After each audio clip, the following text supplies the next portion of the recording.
Bismillahirrahmanirrahim. Assalamualaikum warahmatullahi wabarakatuh. Selamat malam Bapak Ibu sekalian. Selamat bergabung kembali di webinar LKV Konsultan Indonesia periode 34. Pada malam hari ini kita memasuki materi ketiga di periode 34 ini dengan topik penilaian kinerja penyedia barang jasa pemerintah. Di sini nanti kita akan mendengarkan pemaparan langsung dari narasumber kita yang tentunya kompeten di bidangnya, yaitu Bapak Kurniawan Ilyas, selaku PPK Kompetensi. Untuk mempersingkat waktu, langsung saja kita dengarkan pemaparan materi dari Bapak Kurniawan Ilyas. Dipersilahkan, Pak.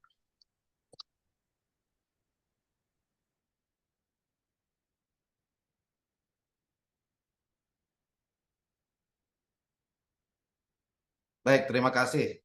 Assalamualaikum warahmatullahi wabarakatuh. Selamat malam, salam sejahtera.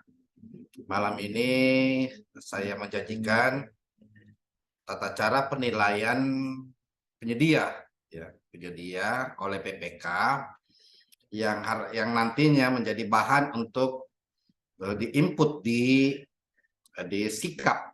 Jadi di sikap ini PPK harus menginput hasil penilaiannya selama pekerjaan itu berjalan dan apakah pekerjaan itu sudah selesai atau bukan. Untuk itu penting bagi PPK, wajib bagi PPK dan sebagai bahan dari Pokja juga untuk melakukan penilaian kinerja atas dasar penetapan dari PPK itu sendiri. Nah, jadi nanti ada dua file, pertama file PPT-nya, yang kedua adalah file Excel-nya, bagaimana perhitungan kinerja.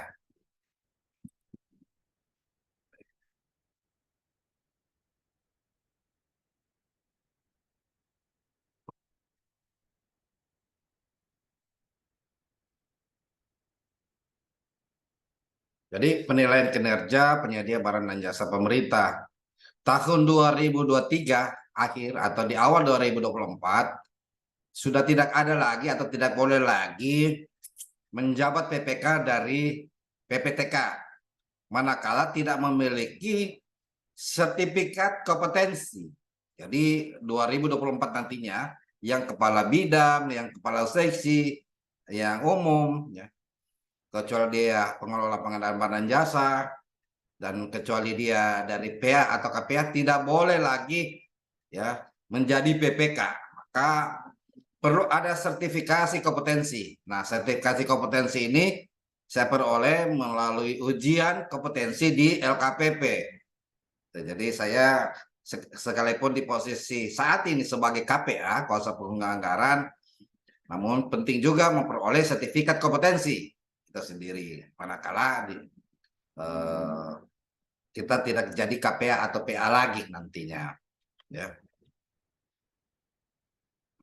Nah, kita lihat ya dasar hukumnya adalah Peraturan Lembaga Kebijakan Pengadaan Barang dan Jasa nomor 4 tahun 2021 tentang pembinaan pelaku usaha pengadaan barang dan jasa pemerintah. Jadi ada tata cara penilaian kinerja penyedia. Jadi penyedia ya melakukan serah terima hasil pekerjaan kepada PPK melalui berita acara serah terima pekerjaan. Ya, jadi ini yang disebut BAST ya atau PHO, dan atau berita acara serah terima akhir untuk pekerjaan ya kalau ada pekerjaan yang memerlukan pemeliharaan seperti pekerjaan konstruksi, maka tentu ada BAST A ya serah terima akhir. Yang kedua penilaian kinerja juga PPK menghentikan kontrak karena keadaan kahar atau tidak bisa dilanjuti. Harus ada penilaiannya juga. Yang selanjutnya PPK melakukan pemutusan kontrak karena kesalahan penyedia. Jadi ada dokumennya, ada justifikasi apakah keadaan kahar, termasuk juga pemutusan kontrak. Nah, aspek dan indikatornya. Aspek dan indikatornya adalah kualitas dan kuantitas. Ya, kalau kualitasnya bagus, kuantitasnya bagus ya. Indikator kesesuaian dengan bobot 30%. Nah, yang kedua adalah biaya ya, dengan indikator kemampuan mengendalikan biaya. Nah, biaya ini berkaitan dengan termin-termin yang diajukan, termasuk juga uang muka, termasuk juga pajak, ya, termasuk juga termin-termin. Ya, ini juga akan dilihat dari itu. Untuk itu sebenarnya untuk lebih baiknya juga ya, kendati pun juga PPK tidak wajib untuk memeriksa laporan keuangan ataupun bukti kegiatan pembayaran, tapi dapat PPK melakukan meminta informasi, data dan lain-lain ya tentang kemampuan pengendalian biaya itu sendiri. Yang selanjutnya adalah waktu dan indikator ketepatan. Apakah ya, masa pelaksanaan pekerjaan itu sudah diselesaikan sebagaimana yang dimuat dalam kontrak. Yang ketiga, yang keempat ini 1, 2, 3, 4 adalah layanan indikator komunikasi dan respon. Misalnya ya PPK meminta perubahan-perubahan, PPK meminta data-data, PPK meminta informasi terhadap realisasi pekerjaan, dokumen pengiriman misalnya, dan dokumen-dokumen lain yang berkaitan dengan pengendalian kontrak dari PPK, maka dengan tingkat komunikasi dan respon yang baik, maka diberi bobot 20%. Nah, kita lihat ya kriteria. Ini kriteria dan skor penilaian. Nah, kalau kuantitas dan kualitas. Kriteria cukup ya dengan skor 1. Ya, berarti di atas 50%. Hasil pekerjaan memerlukan perbaikan penggantian agar sesuai dengan ketentuan dalam kontrak. Artinya apa? Dari segi kualitas dan kuantitas, apabila PPK menemukan ya, indikator kinerja penyedia dalam pelaksanaannya, masih ada perbaikan-perbaikan ya yang perlu direkomendasi, maka bobotnya di atas 50%. Baik, berarti hasil pekerjaan memerlukan perbaikan agar sesuai dengan kontrak, sama juga ya. Artinya apa? Di atas 50% ini jika kualitas dan kuantitasnya tersebut belum bisa diterima oleh PPK ya dari aspek bobotnya itu sendiri ya 50%. Yang selanjutnya kalau sangat baik ya pekerjaan sesuai dengan kontrak, baik kualitasnya sesuai dengan mutu pekerjaannya ya, sesuai dengan spesifikasinya dan kuantitas pekerjaan jumlahnya. Nah, selanjutnya ini ya kriteria ya, cukup ya. Jadi cukup ini penilaian indikatornya tidak menginformasikan sejak awal ya. Ini juga kondisi dengan menimba biaya mengajukan perubahan kontrak dan sebagainya. Ya, kondisi baik ya dengan skornya 2 melakukan salah satu kondisi dengan kriteria cukup. Misalnya ini ya, misalnya tidak ada peringatan dini dari penyedia. Tidak ada peringatan dini dari penyedia, maka tidak bisa melakukan misalnya perubahan-perubahan ya yang harus dilakukan perubahan. Harus ada peringatan dini, menginformasikan sejak awal namanya. Yang baik ya, salah satu kondisi cukup baik telah melakukan pengendalian biaya, menginformasikan misalnya mengajukan uang muka, ya mengajukan uang muka setelah uang muka digunakan, ya ataupun termin yang digunakan berdasarkan MC atau bobot atau termin, maka ya PP penyedia ya melaporkan, ya bukan melaporkan kwitansinya ataupun melaporkan bukti pembayarannya, tapi melaporkan sejauh mana progres hasil pembayaran, hasil biaya yang diterima oleh penyedia. Kalau dia laporkan maka sudah pasti nilainya sangat baik ya. Jadi penyedia kalau mau diberi penilaian dengan baik maka komunikasi ya. Yang selanjutnya penilaian ya kriteria skor alasan yang dapat dipertanggungjawabkan sehingga penambahan biaya dapat diantisipasi. Nah ini juga maksud dari uraian penilaian kinerja penyedia, indikator penyedia ini ya tadi kalau dia sudah menginformasikan sejak awal sehingga antisipasi penambahan biaya, sehingga penambahan biaya dapat diantisipasi, ya tidak ada perubahan misalnya harga satuan, tidak perubahan volume atau kuantitas, maka dia bisa diberi nilai skor nilai yang baik. Waktu juga ya, waktu. waktu kalau kita lihat ya, jadi ini skornya baik ini, skor baik ini ya telah ini dan lain-lain. Kalau untuk biaya ya, kalau untuk biaya. Nah selanjutnya waktu. Nah penyelesaian pekerjaan ini cukup, penyelesaian pekerjaan terlambat melebihi 50 hari kalender. Penyelesaian pekerjaan terlambat melebihi 50 hari kalender waktu yang ditetapkan dalam kontrak kerja kesalahan penyedia. Yang baik ya penyelesaian pekerjaan terlambat sampai 50 hari kalender. Artinya apa? Kalau penyelesaian pekerjaan terlambat ya, terlambat melebihi 50 hari kalender, berarti kan ini posisinya dilakukan pemberian kesempatan ya, kesempatan sendiri. Penyelesaian pekerjaan yang ditetapkan dalam kontrak ya, terlambat sampai 50 hari. Ini terlambat ini. Itu. Nah, yang baik adalah penyelesaian pekerjaan sesuai waktu yang dalam kontrak atau lebih cepat ya. Kalau ini pemberian kesempatan ini sampai 50 hari, ini lebih dari 50 hari. Itu cukup ya.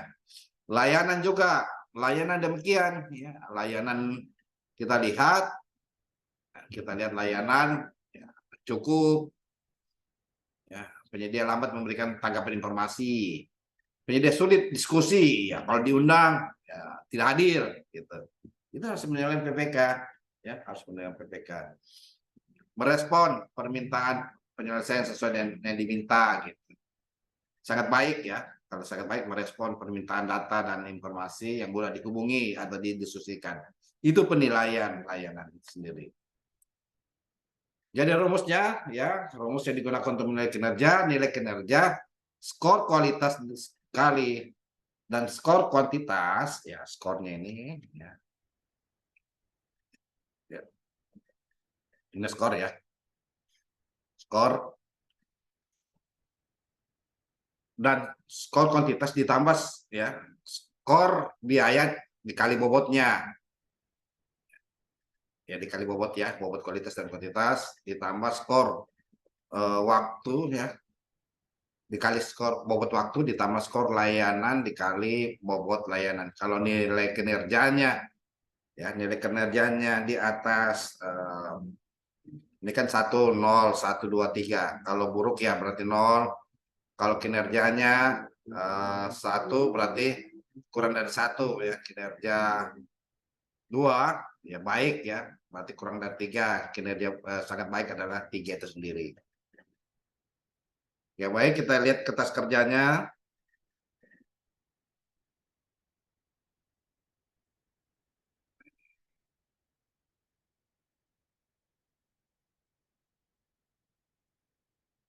Ya, ini ya.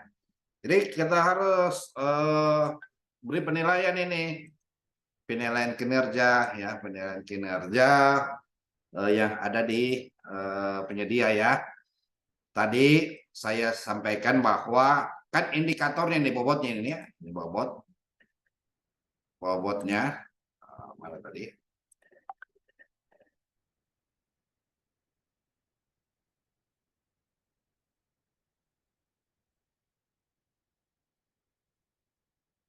Ya, ya ini bobotnya, ini kan? Ini bobot ya, ini bobot. Kita lihat ya, ini bobot ya. Lalu kita masuk di ya.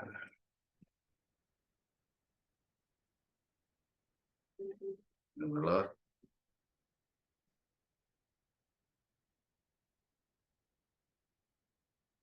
oke.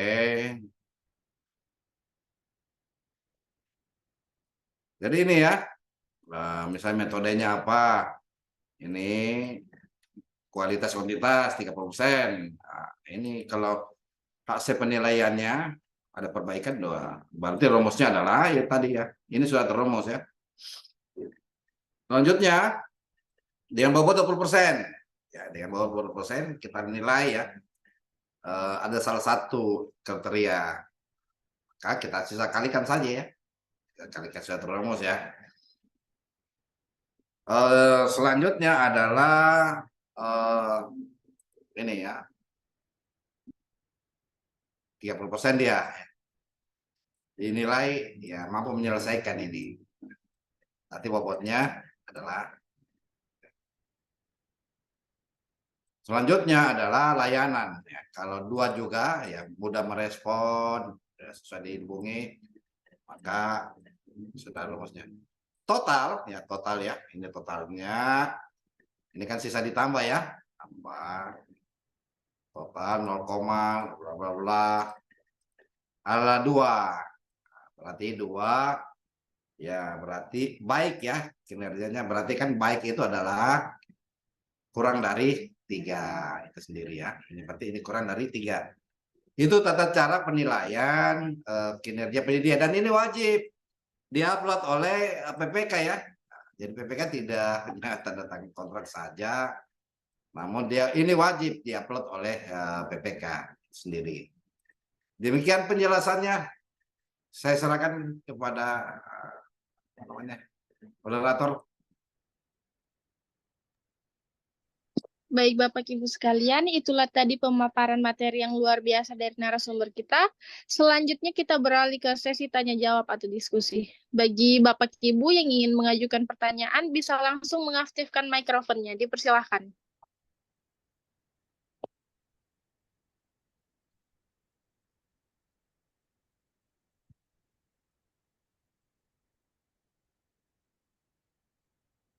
Sekali lagi, bagi Bapak Ibu yang ingin mengajukan pertanyaan dipersilakan. Silakan.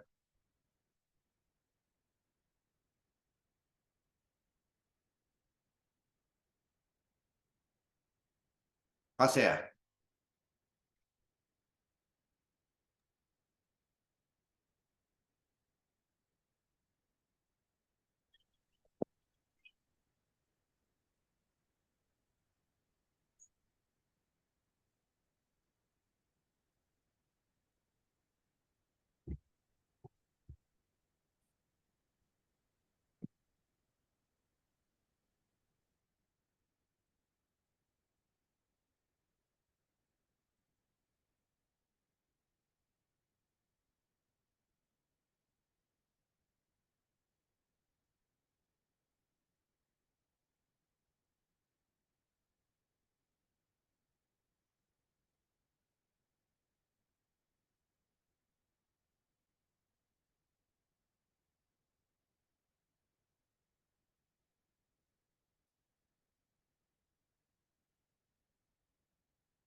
Sekali lagi, bagi Bapak Ibu yang ingin mengajukan pertanyaan dipersilakan.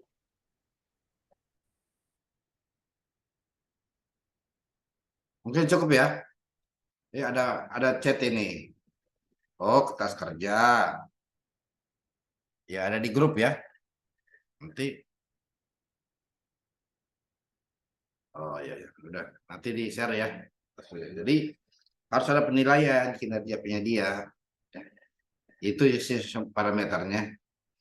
Cukup sederhana. Oke. Silakan tutup. Baik, Pak.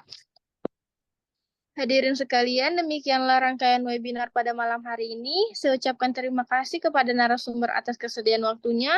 Saya juga ucapkan terima kasih kepada Bapak Ibu yang sudah masuk ke dalam Zoom hari ini. Semoga ilmu yang didapatkan bisa bermanfaat untuk Bapak Ibu sekalian. Pada akhir kata, saya selaku moderator pamit undur diri. Mohon maaf apabila masih banyak kesalahan dan kekurangan di webinar pada malam hari ini. Sekian, wassalamualaikum warahmatullahi wabarakatuh.